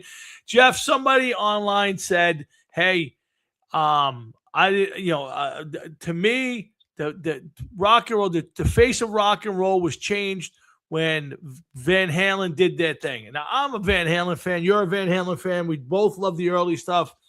We all know how great some parts. I mean, Eddie's obviously great. I think it's one of the best backup singing bands of all time. I think that's something. Hold on, I got to address something because Frankie keeps talking smack. Frank, I don't give a fuck, bro. It's football. It's just a game. I live in the real life, in the real world. I don't need football to make my life happy and complete. I watch football. I root for the Jets. I don't give a fuck if they win or lose, bro. It has no change on my life, no bearing, no nothing. You got to him now. No, not at all. I mean, he would not have even addressed it if it didn't bother him. He'd have blew it off. It had to be addressed. Under his skin right now. He's under his skin. It had to be addressed because he kept throwing stuff up there, but it's okay. Some of the people that we know that live for football and can't wait, it's just a game. I don't give a fuck. It's like watching Game of Thrones or some other show. It is what it is. I don't give a fuck. They haven't won in 60 years. I don't care. It doesn't matter. If they win, they win. That's all right. Frank can do whatever he wants. But anyway, back to what you were saying. Yeah, so, Jeff, there's a lot of things I think you could say that Eddie Van Halen changed the face of guitar playing, sound of guitars, a lot of that, the styles. But can we say that Van Halen changed the face of rock and roll with their album, their coming out, the way they did it back in '78? Would you put that in the face of rock and roll changed because of Van Halen? I mean, you could make the argument. People listen to the Cars and people listen to Boston and maybe Kiss. Van Halen was a different sound. It was a different sound. It was a different time of music. There was a transition in bands. After 78, Zeppelin didn't tour anymore. Keith Moon died. So you had bands stopping playing. There was bands that, members were dying. John Bonham would die a couple years later, preventing Led Zeppelin from ever coming back. Ozzy left Black Sabbath, and that split. You got a different band out of Black Sabbath than they were with Ozzy when Ronnie James Dio came in, and Ozzy had the Blizzard of Oz. Would I say that Van Halen changed rock? No, I don't think I could say it changed rock. I think they were the face of rock for a while, without a doubt. But look, you can't deny Eddie's playing and how it changed rock and roll guitar and people that took notice of what he was doing and how he played and what he brought to music. How could you not? I mean, it was a short window because a lot of different things started to happen in music at that point in time. Yeah. There was a lot of bands came out in the early 80s. So even if Van Halen and Van Halen was still up against Kiss, Rush was coming out, I wouldn't say they were a game change. I would say they were a game change. I wouldn't say that they took over. Okay. How could you not? No, Is there any albums that, are as good as some of those early Van Halens? Well, those early Van Halen albums. Well, let's go to that. So when what were people listening to in 1978 when that album popped? It was disco, right? It was stuff like the Cars, Blondie. Punk was big. New Wave was coming out. Yeah. So do we get the Nawabum days? Do we get that AC/DC changeover in 80? Without Van Halen in 78? I mean, it was totally different. I mean, if you think about what was out then and that first Van Halen album, I don't know if there was anything out that sounded anything like that. No, definitely not. Not at that point in time. Right. So if that's the case, could you make the argument that Van Halen changed the face of rock and roll? Not really. No, I don't think so. I don't think it changed the face of rock and roll because, like I said, just 2 years later, Ozzy came out with Randy Rhoads. Right. He might have opened up doors for other guitar players to come out. But right. I mean, is there a Randy Rhoads if there's no Eddie Van Halen in 78? That's the question. So if the answer is yes, either way, Ozzy does what he does, Blizzard of Oz comes out. And again, I don't think they changed the face. So I'm going to be. I got to be honest. I don't know what would happen with Randy Rhoads if Eddie didn't come about because I never heard any of the Quiet Riot stuff with Randy Rhoads. Correct. So I don't know what it even sounded like. Right. To be honest with you. Right. And, I don't know. But I mean, you got, like I said, they were just coming up. And as many people like the first two Van Halen albums, you don't really see Van Halen 2 as a critically acclaimed album all over the place like some of their other albums. Van Halen 1, everybody talks about Van Halen 1. I just, Women and Children First, I believe, is their third album. Nobody's saying, well, this is the greatest album ever. Well, again, it's not, I don't think the argument is that the best band ever or is their catalog the best ever? I think the question is when Van Halen hit the streets, did they change and push a new style and change the way things were being done? Because there was nobody else doing that. And then all of a sudden, in 1980, you had all those great albums come out and we had to start to change it again. And then, in 81, and after you started with the Randy Rhoads and Satriani's, you didn't hear guitar. Satriani didn't come out till like the 90s. Dude. Well, I'm just saying, you after Eddie, the rock and roll, the guitar styles changed. I think the sound of rock changed or at that point because even the hard rock bands like Kiss were putting out disco songs in 78 and 79 because they were trying to be what was in style. Van Halen came out in 78 and said, we're not doing that. Here's what we got. So again, I'm not trying to convince it because I don't believe they did, but there is a case to be made that started a whole new trend of these other style of music that by 80 was putting out, these, the Dawkins and all those of the world, all the Wobbles and so while I don't believe that they were a game-changing band, there is a little bit to be said about it that they did kind of influence what was about to come. There was somewhat of a void. Yes, with Led Zeppelin, they stopped. They didn't play a live show since '78, I believe, was the last time they played a live show. And then, like I said, Bonham died in 1980. Same with Sabbath. They were having problems with Ozzy, and they kicked him out. Yeah. So there was a void with two big bands there. Maiden really wasn't out yet.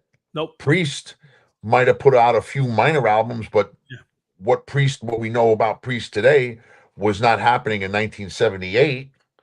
You know what I mean? Not like it was now. I don't think that Priest, I don't know how big of a band they were in 78, but they weren't what they are now. Priest did not hit the streets until 80. Till Priest? Yeah, I mean they had stuff out before that, but nobody knew who they were. Nobody in our crowd knew that until 1980. Our crowd was still fucking going to bed at 9 o'clock at night in 1978. But what you did, right? So but I'm saying is in for me, the very first thing that was a game changer was Van Halen. I remember Paul Gill saying, "You got to listen to this." And at that point, I was listening to the Cars and Billy Joel, Beatles, and all of a sudden, I listened to Van Halen 1, and I was like, "Wait a second!" And things changed. Do you think Yngwie or whoever? Again, I think it all stems from Eddie. That style of play became so famous that everybody was getting a guitar player who can try to do that. And Yngwie, while I'm not a fan of Yngwie, I think it all sounds the same. That all stems. He is a hard listen at times. Yeah. I mean, you watch the guy play for 10 seconds, you're like, holy shit! Like, how did somebody's hands move like that? But it just all sounds the same. I can't listen to more than a minute. The sad part about Yngwie, his second album, which I believe is called I Am a Viking, I believe. I know there's a song on there called I Am a Viking, and you can't get it. They won't release it. And every once in a while it comes out, and then it disappears, and it comes out and it disappears. There's something going on with the record company or him and the record company.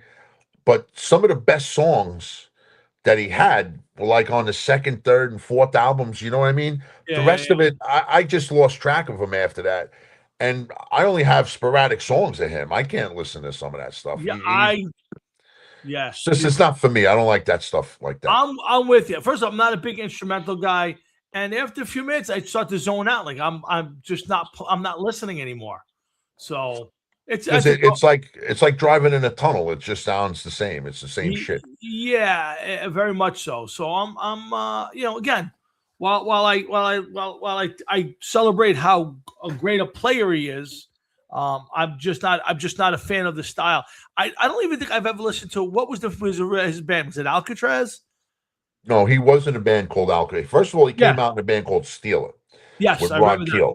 Yep. And then he left there, and then Alcatraz happened. But I don't know if he started putting out solo stuff, and then he went to Alcatraz, or he was in Alcatraz with Graham Bonnet and a few others, and then he went and started putting out his own stuff. Was that any good? Alcatraz or Steeler? I never really listened to Steeler, there's a couple songs that are okay.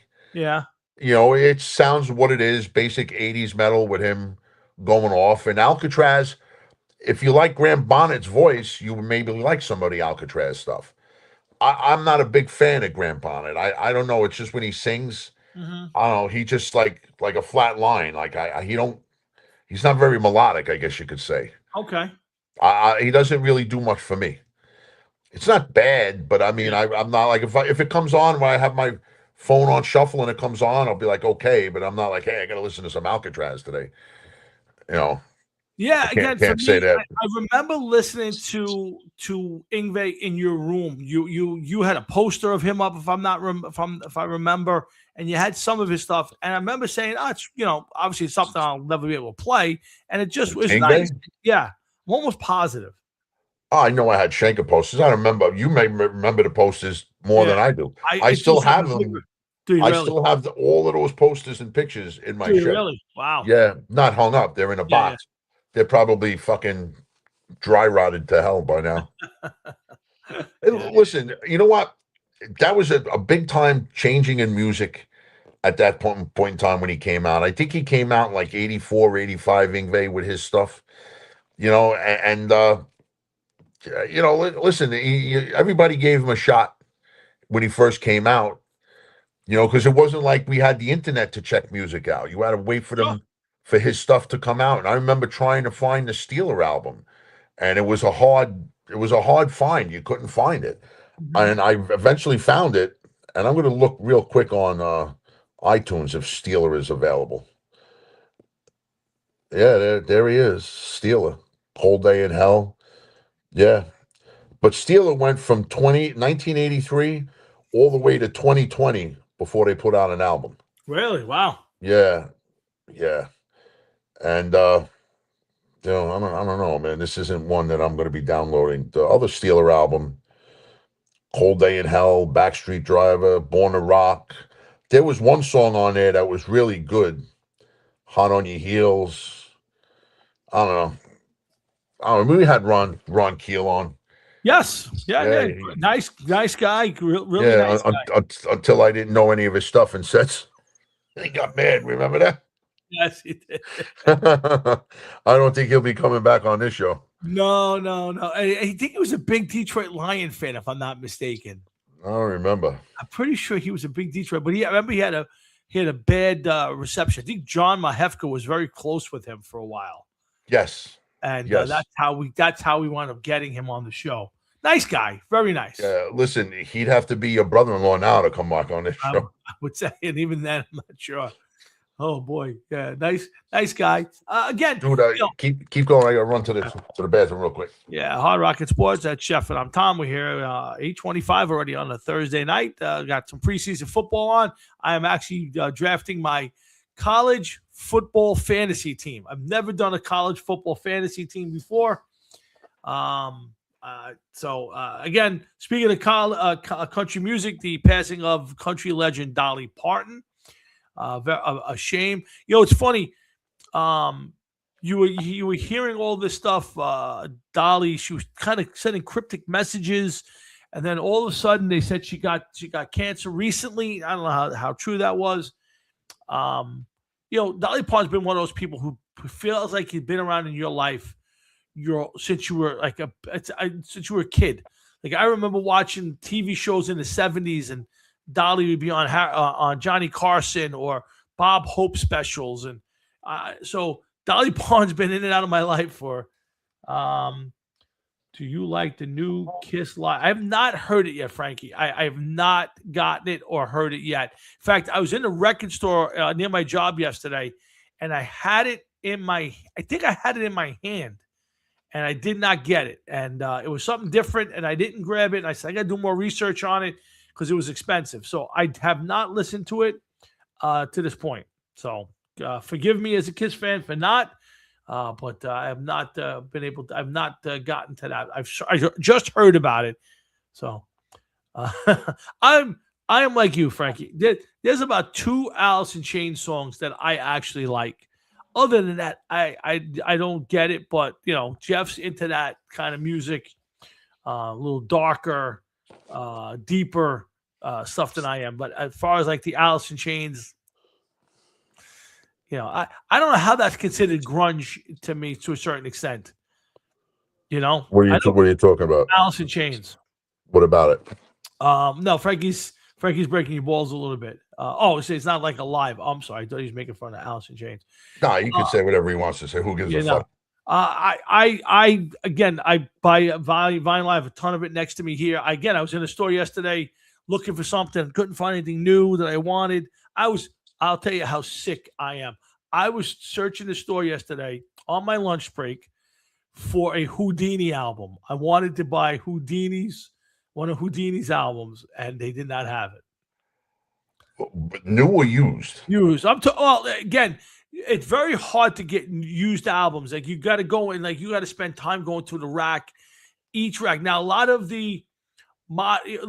our bands, they don't put their albums. I don't know if people don't sell them, but they don't put them in the used rack very often. Like, you'll wind up you could find like I think I've bought like a Ted Nugent album in there. Yeah, but for the price of albums, Yep. Yeah. for what you're paying for an album, Yep. okay, which is last time I saw was like $30 an album. It's again, okay, it could be much. Yesterday, I don't think I saw an album under $38. That's insane. That's I do not insane. think I saw one album. There was a couple. I'm sorry. There was one album that I almost bought. It was $29. I think it was a Triumph album, but I couldn't tell if I had it, and I'm glad I didn't buy it because I already owned it. And good. No, what do you listen to your albums on? Do you have a decent setup? Like, oh yeah. What do you have? I have a stereo system. It's got. What do you got? A rack system, or what do you have? An amp and a turntable plugs into the amp? What? No, I have a turntable. No, I have a regular thing. It's got its own. It's got a radio. It's got a CD player. Well, now I'm gonna make my pick here. Hold on 1 second, as I make my pick. So you have a rack system, like they're different components? No, it's one big box, and it's got a stereo. It's got the whole thing on it. So it's like it has the CD player built in. Yep, everything. Okay, okay. Now that may be good. I don't know. But I thought like some people they go overboard with. Oh yeah, records, no. And they they got a fucking $1,000 turntable and the needle's $300 and they got speakers that are this high that That's what Frankie's. I think that's what Frankie just bought powered speakers for my turntable that aren't bad. I have a turntable that I can hook up. I actually hook up to my my mixer here and play records through. I have never done it. It doesn't sound really well, but I have a little stereo system that's got a CD player built in. It's got an AM/FM radio on it. So that's what I use, and it's nothing special. It sounds okay. And yes, Frankie, there's a bunch of good record stores. There's one in Hazlitt, and I just found one. I think it's in Middletown. That was exceptionally good. I'll send you the name of it. It's really good. It's got a lot of used stuff. It's got a lot of old stuff that they reissue, and then they got some new stuff.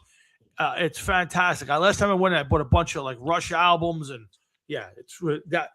That's where that place I found a bunch of used albums. Like I think I bought Fly By Night used was like $5.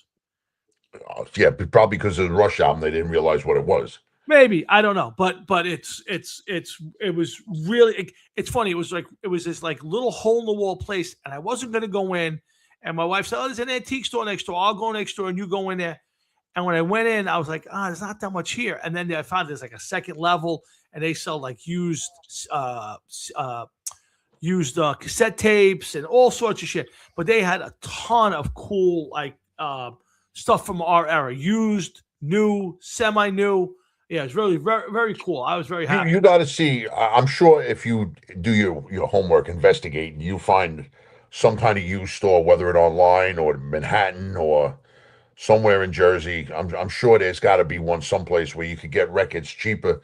But the only problem is just you don't know how old these records may be. Like I got records in my shed. They're old. Some of them are very old, but I know that they can't be in good condition. They just can't be. They've been in the shed, 100 and something degrees for how many years in a row, and you know what I mean. They can't be in good shape. They can't. No, I agree. Listen, I think most of what I have is in pretty good shape. I've kept it pretty good. But yeah, it's one of those things when you go and you buy, you're like, I hope I get it home and it's not skipping all over the place. My wife bought something, Isaac Hayes album, and I put it on and it just skips everywhere, and it's so it's unlistenable. But she wanted. I had an album it was a compilation album back in the 80s, and there was one or two songs that were really cool. And of course, the motherfucker skipped on all of those songs. Yeah. I was so pissed. Frankie, there's actually more and more. I try to stay out of like Walmart sells albums and Target and all those stores. Everything's expensive, and you can get like a redone Sabbath album. I like going to the mom and pop shops. I'll send you one. If you're on Staten Island, Major Records off of Forest Avenue. Is he still there? He's still there. The only problem, though, is if you buy anything new, because I remember my wife got me a turntable a couple of years back for Christmas. And I was like, okay. She took me to the store to get some albums. and I'm like grabbing albums, not thinking. And then I looked at the price, and I'm like, I can only get one. Yeah. Like that, I'm not spending all of this money on albums. I have it on tape, CD, digital download. I'm not going to spend God knows how much for Yeah. one album for what I paid for all of that stuff. Yeah, no. Again, I've kind of like I was telling you like before about when I'm collecting memorabilia now. There's certain things. It's the same thing with albums. I'm kind of like, all right, I don't have On Through the Night on vinyl. I own it on CD. I have cassettes. I don't have On Through the Night, so I want to get an On Through the Night copy and put it in my collection. Very hard to get in the store. I'm sure I can go online and find it on eBay. That's not how I want to do it. I want to get it. I want to go to a store, find it, and buy it. So that's what I'm hoping to do. That may be a tall order, depending on if Absolutely. they even released it. You know what I mean? Yeah. Again, you kind of got to get lucky. You walk into like this place in Middletown, and that has old stuff, and somebody maybe sold it, gave it away, whatever they did. That's something I would like to get. I think I've got every Maiden album on vinyl at this point, and I've got a whole bunch of like promo stuff and all that kind of crazy albums. But again, I'm not looking to buy every album in the world. I'm not, I there's a bunch of albums. I got most of the Van Halen albums. There's a couple more Rush albums I want to get. So I'm not looking to buy everything, because you're right, Jeff. It's very expensive. You back in the day, if I had $40, I can go out of there with at least 4 albums. Now, for $40, I'm getting 1 album. Yeah, I remember my friend Steve used to go to Zigzag when it was open on Victory Boulevard. Sure. And he called me up to tell me about all the CDs. He'd go over there like $100 and walk out of there with anywhere from 8 to 10 CDs, depending on what he got. Yeah. Now, I there's no need to buy CDs anymore. You just download it on the phone in seconds. Yeah. And it's there.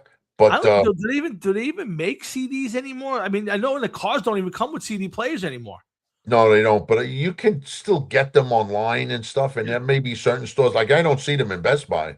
No, you could go into most of these bigger stores now, and you come out of there with vinyl, but you can't get CDs anymore. I have a closet. I have a big box full of CDs and stuff that I'm like, they're pretty much fucking useless. Yeah, but again, at this point in time, it's funny. Like we say the same thing about cassettes, but you know what? There's a big market for cassettes. If you have them and you want to, and they're in decent shape, you can get a decent price for some of those.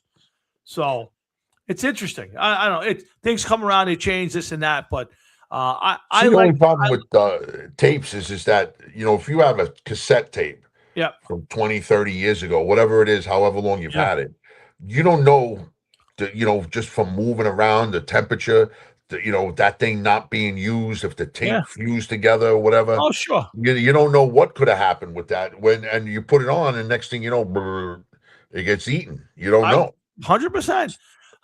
Like I said, it's just, listen, what happens to this stuff at some point in my life, it'll wind up in somebody's garbage, or, my kids will have a collection to sell to somebody. But I every so often, I'll sit right here on a weekend, and I will throw on. Now, the bad part of an album, Jeff, is always the same. There's maybe 2 songs you want to hear on that side of the album, so you got to get up, walk across, change it over.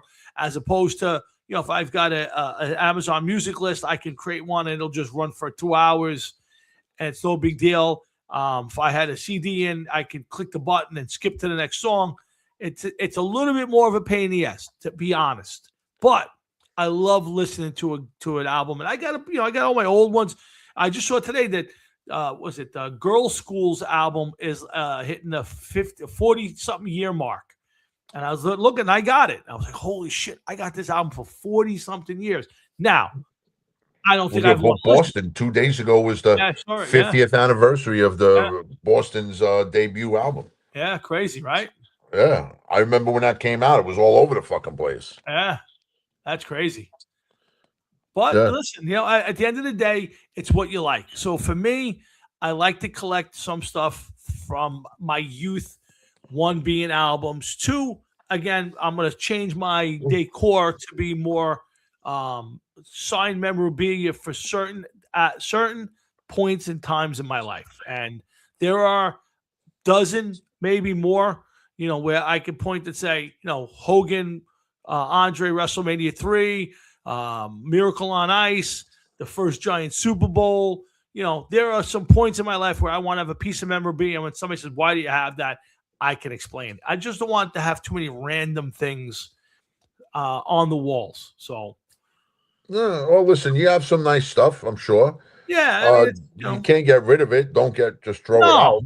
No, if again, it'll either get given to the kids or it'll get boxed up and put someplace. And when I pass, the kids can go through and say junk, or hey, I can sell all the stuff for $20 and put it at a yard sale. That's all. Yeah, but listen, I don't know if you're like me, if you can do that. I have plenty of stuff that I have no need for anymore, and it's in a shed, in a tin, not a tin, a bin, a big, vinyl bin that hasn't seen the light of day in 15 years because it's like, I don't listen to it, I don't use it, but I can't get rid of it. No, I agree. I agree. If there's most of the stuff, if I get rid of it, I probably get some decent money back on it. Everything from instruments to everything. Just name it. I got it. You know what I mean? Yeah, absolutely. So again, it's all what you want. It's all what you value. I never look at it as what is it worth. I look at it how I value it, and so that's it. So again, having some fun. I know you hate the first Giant Super Bowl, Frankie. It's still one of my greatest memories. I was at the stadium when that team, Frank Jeffrey, and the Brusco brothers were at Giant Stadium at 1:00 in the morning. I think they came in at 3 a.m. on the bus. So at 3 a.m., it was a snowstorm, freezing cold. There had to be maybe a couple hundred people all standing around when a Giant team bus came back. We slept in the parking lot that night, the four of us, in my gold Chevy Nova. And we oh my God, I remember that fucking thing. The next day, we were at the stadium for the big gathering, which was frozen. We could have easily drove up that morning, got right into the stadium, and got the same place we were. But we were young and retarded, and we slept in the car. Never forget it to this day. But it was a great memory and something I'll never forget. So I am sure you are, Frankie. And I was crying too, but for a different reason. So remember, my squad won. Anyway, what was that? So we got about 20 minutes left, Jeff. I do want to get to the WNBA stuff. I have it on my list forever. So let's do a quick couple minutes. I've never seen a league more hell bent on destroying itself, Jeff, than the WNBA. Between the fact that they can't decide whether it's a women's only league, whether or not how they can define what a woman is, they can't seem to do that. Kicking people out of the arenas for disagreeing with them, or trying to completely mangle the one person that everybody wants to watch and is probably, and to me, the best player in the league.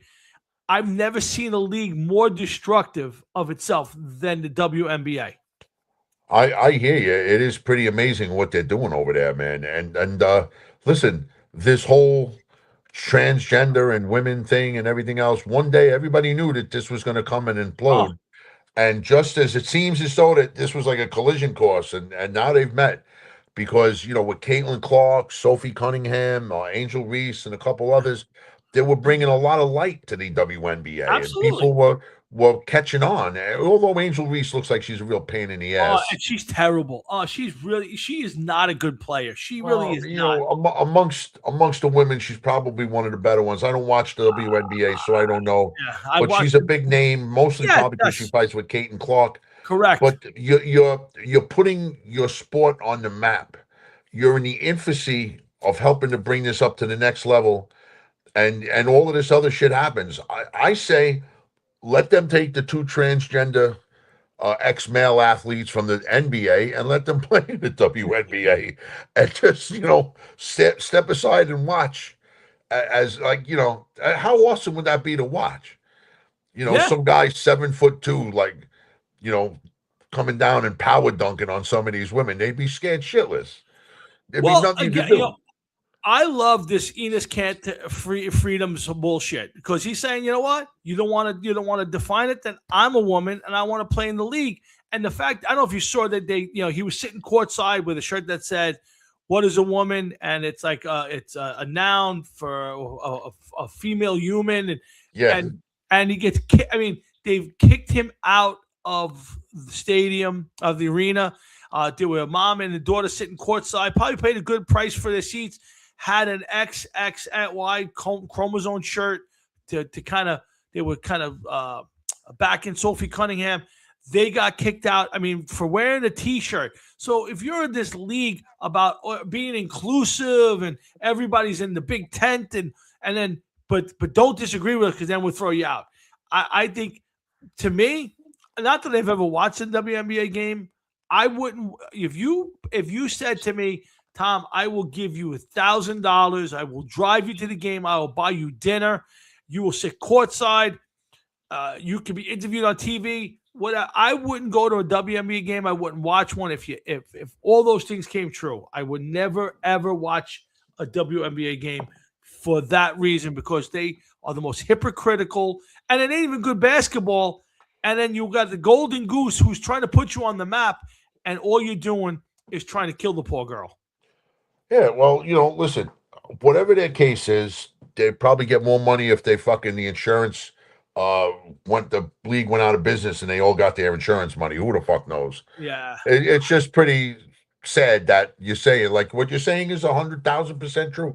You're trying to ruin your fucking team. You're trying to ruin your league, and nobody can understand why it is that you're doing that. I just don't understand it, man. Yeah, and here's the thing. You're the WNBA. You're the Women's National Basketball Association, right? So it's a women's league. It's hard, and there isn't a woman in that league, and that includes Caitlin Clark, who can go to the NBA, go to the G League, go to any league men play in and play. So you found a league where they're willing to pay you, fly you around in jets, and let you play basketball on TV. Why do you now want to say, okay, we're going to let men who are pretending to be women, because I'm sorry, that's what it is, play in our league? Why? I don't understand why they wouldn't say, hey, listen, be anything you want, play anywhere else you want, but this is a women's basketball league. Do you think that the women themselves would be saying exactly 100%? That we want to keep this strictly women because we're putting this on the map. And they're making it a joke. They're making a mockery of their own league. You're 1,000% true. You can't deny that. Yeah. And it's a real shame. Yeah, it's crazy. But, again, I pray to the gods that the NBA finally wakes up, because the only reason they're still around is because the NBA gives them millions of dollars every year. Yeah. Otherwise, it's they wouldn't be around. So let's run through a couple of topics. So I want to get to a couple of things. Betting on the Little League World Series. I'm all for betting, and he's mad about what he bets on. But I gotta tell you, I think it really bothers me that a bunch of grown men are betting on Little League Baseball. I just, can there be something left? I mean, you've already corrupted college sports, right? We got guys in the NFL who are going back to college because they can't make an NFL team, and they're getting on. Now they're trying to fight it and all that. But can we just have something that stays pure and is not entangled in betting? Tom, it's beyond strange that men in general want to sit and watch Little League teams like that, unless your son or kid is on the team. It's just something wrong about it. We know someone who's heavily into that. Yes. And it's just weird. It's just not right. I don't think it's cool. But listen, if you want to bet on it, people will bet on anything. They bet on the fucking coin flip of a Super Bowl. So no, it's just weird, but it is what it is. I think it's kind of sickening, to be honest with you. Yeah, again, just leave something alone for a change. At the end of the day, just leave football, leave Little League alone. Let the kids go out there and play the game, because the next thing you know, you're going to have some coach who's got a bet on the game and keeps a kid in there or takes it or doesn't play another kid, just leave Little League alone. I just don't understand it. There's enough things to bet on every day. Leave Little League alone. Yeah, it's hard to disagree, but once again, this is what's allowed. Why don't the betting houses turn around and say, no, we're not gonna entertain this? 100%. They're the ones they have to. They have to because there's money to be made on it. 100%. If nobody bet on it, then they would take it down. But of course, people are betting on it. I talked a little bit about Dolly Parton passing away.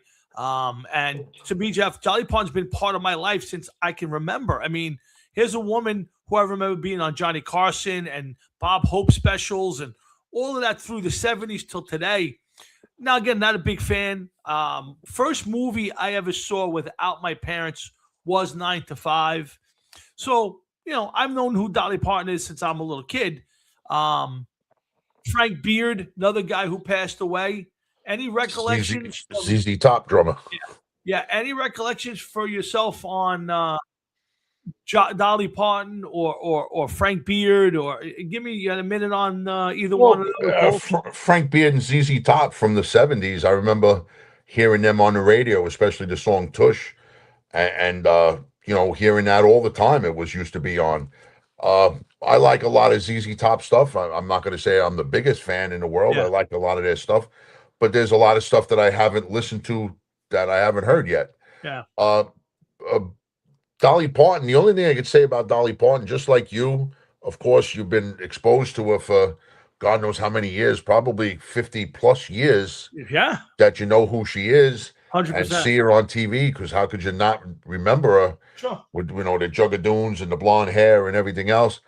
But what I think is kind of sad in a way, it's sad that she died, without a doubt. It's sad when anybody dies. But I never knew that there were so many Dolly Parton fans all over the place that would be carrying on for days over her demise. These are people who never once ever mentioned this woman's name that I know of, and have been posting stuff on Facebook for days now. Yeah. And it's like, I didn't see you leading the charge to have Dolly perform at the Super Bowl. Well, she did. A couple of years ago, she did, I think, one of the AFC or the NFC championship game halftime shows. She was like 77 years old. She got dressed up in a Dallas Cowboy cheerleader outfit. Well, listen, she was put together well. She was in nice shape, but she always had stockings and stuff on. Yes. That holds a lot in, what I mean? Like, if we want to see Dolly Unleashed, I don't know if you want to see that. But the point, like, you didn't see people beating down the door like, let's see it, like play here, do this, do that. And now that she's dead, it's almost like, where were you for the last 50 years, 50 plus years? I didn't listen to her stuff, but then again, country music's not for me. It's not. I don't listen to it. Couple of big tunes. I mean, everybody knows Jolene and, Kenny Rogers, the one she did with Kenny Rogers. But she was a prolific songwriter for other people. She wrote the that Whitney Houston song, the Greatest Love of All, I think it's called, whatever it is. No, I Still Love You. Or whatever it is. Yeah, everybody knows that song. She wrote that. I mean, and she said she didn't know that Whitney actually recorded it till she heard it on driving down the street on in her car, and then realized how much money I think they said that she made like $40 million from the residuals of that song. So I'd be happy with 40,000. Yeah, but here's a woman who owned an entire amusement park, Dollywood. She had all sorts of philanthropic endeavors. I think she gave away 2 million. I don't say no, it was 2 million or 20 million books to underprivileged kids. Her father didn't read or write. She was one of 12 kids, lived in a one-room shack. Yep. And that's, a lot of crazy stuff. Frank Beard, 56 years in ZZ Top. Is those three guys the only three members? Was there anybody else in ZZ Top? Because I don't remember those guys, but I only go back 40 years. I don't remember if there was anybody else in the band, but I know that they replaced Dusty Hill. Okay. I think the new bass player's name is Elwood or Elmer or something like that. I think it was his tech or something, right? If I'm not mistaken.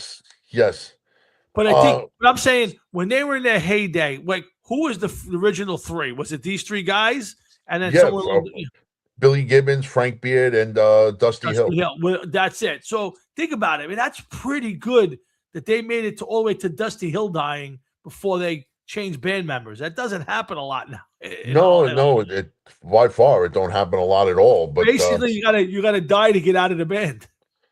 Yeah, well, this would make me nervous if I was Mr. Billy Gibbons, because out of the original three, Billy, you're next. Yeah, Billy's still, and they're still out there. ZZ Top is, I think, what's his name? Frank Beard was replaced a little while ago by his drum tech.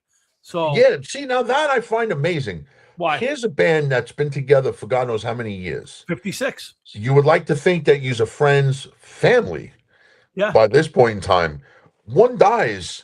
Yeah, we replaced him. Yeah.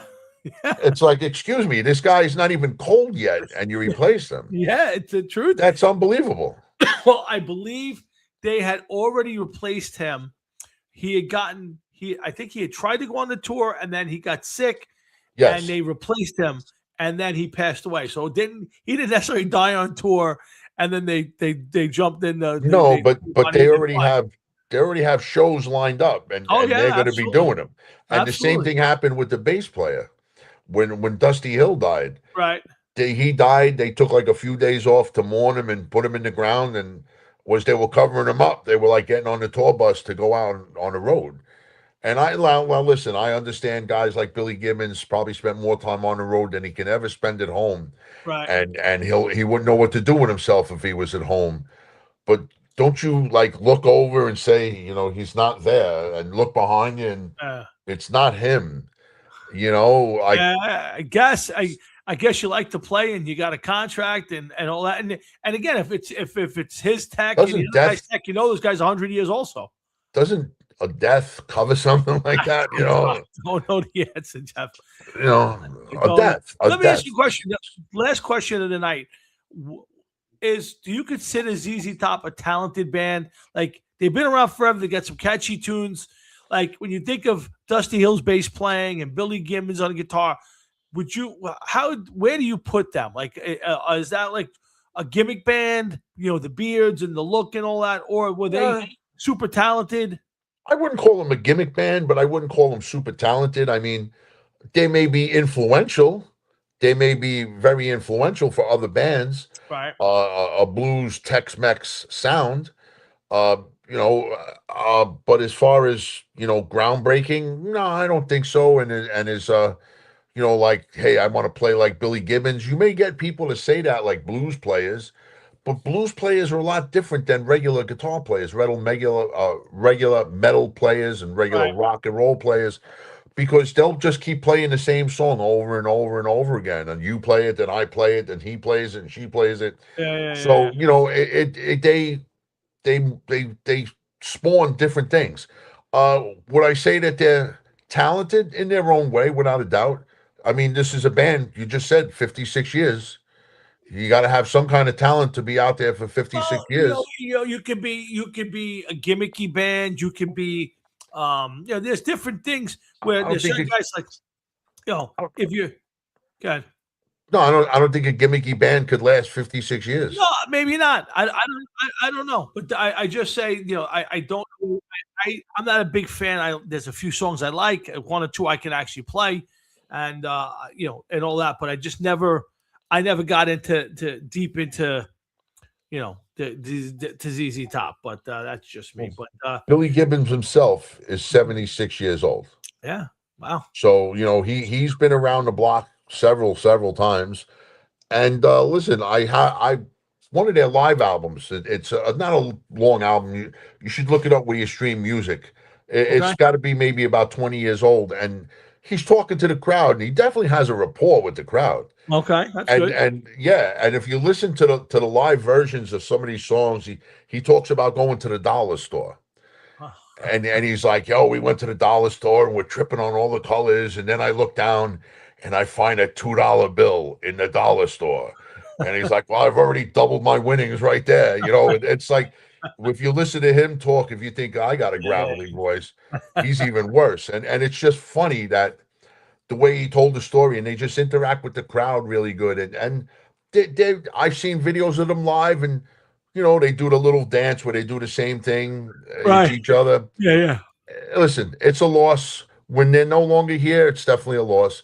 Absolutely. We're losing more and more of these guys, whether we like these bands or not. Richie Blackmore coming back on stage and playing with Deep Purple a couple weeks ago, and these are things that are going to happen less and less. These guys are in their fucking 80s, man. No, not just Deep Purple, but all of these guys that we call heroes and we love, and we like their music. And within the next couple of years, I don't want to sound stupid, but we're going to be alone. They're not going to be with us anymore, man. And that's the shame of it. While they're still here, you never know what could happen. But 100%. Every day we seem to lose more. Yep. And listen, and you got to, I say all the time, you got to enjoy them while they're here. And when they're not, we have, at least we have the memories and we treasure it. So spend time with your family, spend time with your friends, and remember the icons. If they're still out there and you get a chance to see them, like I'm going to not see Frankie because he's going on Saturday night. I will see Ruel Cloak and Darren Magris, get to shake hands, give them a hug, say hello, and catch up for a minute. I'm going to go with my kids to see Iron Maiden. When you get those chances, take them, folks, because there's not a lot of them out there, and you got the opportunity. Make sure you do it. In the meantime, what you should also do is come back next Thursday night when Jeff and I get ready. We'll go through the NFL. We'll get ready to preview the NFL season, which will happen the following week. And we'll do that next Thursday night when we get back together again. So, Jeff, I know you got the big gig coming up at the Richmond County Fair, right? Yes, Anything else you want to report? You want to tell anybody about I got a couple different things going on. I got September 5th, I think that is, Richmond County Fair. That's a Saturday, next Saturday. Yep, that's then true. September 19th or 20th, we're doing 25 Missions is doing a benefit for Val Pepe. Oh, wow, nice. And then again on October 3rd at Paradise Island. And then an announcement which hasn't been announced as of yet. Wow. But another band that I've been playing with for the last almost year, Jukebox Warriors, or Jukebox Wanderers, not Warriors, Jukebox Wanderers, will be making their debut November 1st at the Hop Shop. So it's pretty busy before the holidays, and probably none of these are paying gigs as usual. So but I just want to play out, and then I could just give you a quick name. Go ahead. I don't want to give too much information out yet. Go ahead. And I probably shouldn't even do this. I got to find the thing.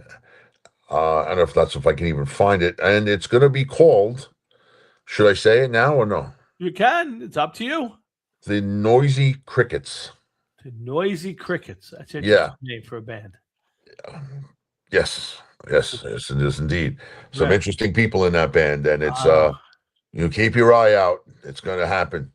It's going to be something kind of different that I've never been part of before. Yeah. Okay. All right. Well, let's. I'm looking forward to hearing what that is when you are ready to let everybody know. In the meantime, everything is in the talking stages. We haven't actually met in person yet. Okay. We have met previously in person. Okay. But we have not met in person yet as the Noisy Crickets. That's interesting. Yes. You may know them. You may not know them. You may have heard them. You may not have heard them. Okay. We don't know. Wow. But the one thing is they're noisy. I see that. And they're crickets, so don't step on them. Well, they're not really crickets. Not really I'd crickets. be a pretty fat cricket if I was a cricket. You'd be a spricket. Well, good. Listen, Jeff, I know you're having fun with it. Good luck. Have fun. Keep us all updated on where you're at, and more information on the Noisy Crickets when you got it. In the meantime, folks, we're going to put a point on this one, put an exclamation point, and move on. I'm making my second to last pick in the draft. Hold on, but we're going to close tonight. So I appreciate you guys all hanging out with Jeff and I, and we look forward to having you back next week when we get back. So for Jeff and myself, thank you for tuning in. Have a great rest of your night, a great rest of your week, a great weekend, and a great next week. Come back next Thursday night when Jeff and I get together and we do this all over again with you guys. And thank you all for being with us. So for Jeff and myself, I say thank you. Have a great night. We'll see you next week. And thanks for tuning into the Hard Rock and Sports Show. Have faith. I will talk to you off the air. You got it, man. Good night. Later.